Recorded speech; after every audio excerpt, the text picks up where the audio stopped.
পাতার ফাঁক থেকে রোদ লাগছে। যাক, সমস্যা নাই, অনেক শীত করছে তো। ওই তো দেখা যাচ্ছে এলাকার ছোট ভাইরা ওখানে বসা। হ্যাঁ দোস্ত, এবার কাজে শীত টিট করছি, ফেদার টেদার খেলা লাগে না? মোর তো ফেদার খাইতে অনেক মন চায়।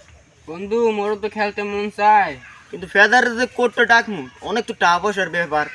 হ্যাঁ কেমনি কি করবো কদিনই? বন্ধু অনেক টাকা পয়সা লাগে, হে খরচ তো মগদার দৈবনের মগদারে নাইও। না, সমস্যা নাই ছোট ভাইয়া। এবার কি কোটমোট আঁকো না তোমরা?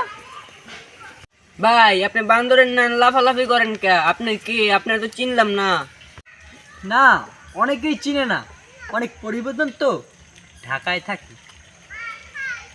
পোলাপানির দিন এবার কেদারেই টাকা নাই, এইতে কোটাকার এবার হইবে না। ভাই আপনি তো ঢাকায় থাকেন, তো কিছু টাকা পয়সা দেন, কোটমোট খাড়ি তাহলে এটা কোটের ব্যবস্থা হয়, যদি আপনি কিছু টাকা পয়সা দেন আর কি।